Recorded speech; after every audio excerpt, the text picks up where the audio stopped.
An uneasy calm prevails along the Lebanese borders with Israel after deadly encounter of Hezbollah and Israeli Defense Forces near the line of separation in 2006. Wion correspondent Nagin Singh travelled to the border region and got us this report from a village called Cheeba. The village, despite being on the Lebanese side, still has a lot of Israeli influence. The next report tells you why.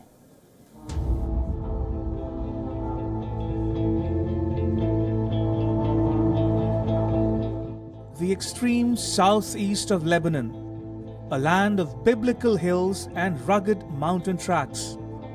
This is the common border of three countries at war: Syria, Lebanon, and Israel. In all these years, for villagers such as Osama, staying under a constant watch from across the border has become normal. Osama was born and raised in Cheeba, but had to flee the area during the Israeli occupation. He and his family returned after the liberation in 2000. The house where Osama lives now was once the headquarters of the Palestine Liberation Organization, or PLO. A very old village and very rich village also, with fruits, with water, with everything.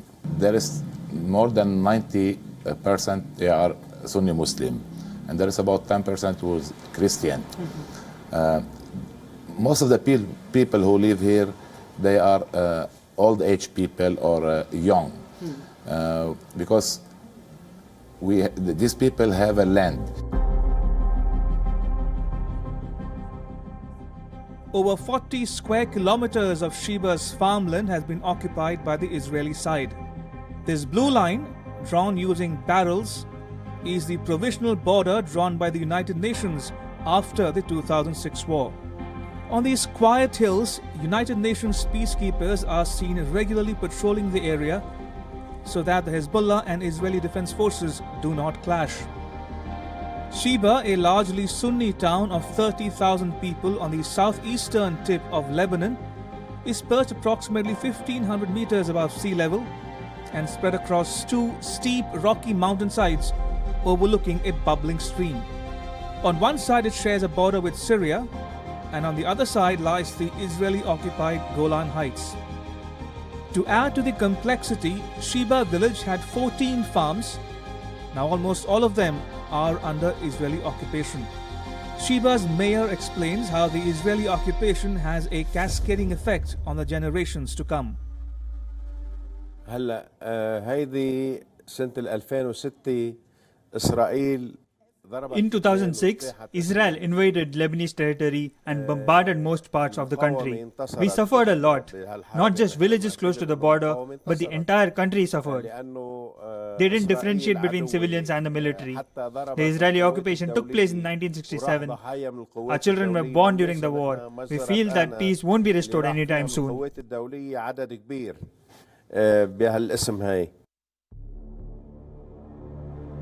Most of the residents have already moved out and shifted to Europe due to this unending conflict. In 2006, a full-scale war broke out between Israel and the Lebanese armed group Hezbollah.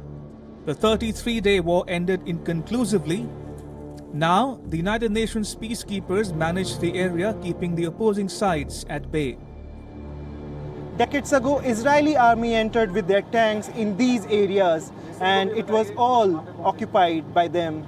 But now it is the United Nations which has made sure that all this area is under the control of Lebanon and peace prevails in this area. The 2006 war devastated towns and villages. Cheeba resident Mira explains why Cheeba is vital for Lebanon and what it was like to live under Israeli occupation. It's a part of your like, it's your earth, it's your land, it's your country. You don't have to lose any one single meter. So yes, it's difficult, but also it's good that they just quit from here. Okay, still have the Cheeba farmers, and hope so they would go out one day. If the entire Cheeba farm would have been under Lebanon, it would have been more prosperous land because Cheeba was. You just will be like more peaceful. You know, your country is like complete. Here there's a peace. It isn't here. following the month-long war in 2006, Hezbollah halted its attacks, and the UN, at the behest of the Lebanese government, agreed to re-examine Lebanon's stakes in the area.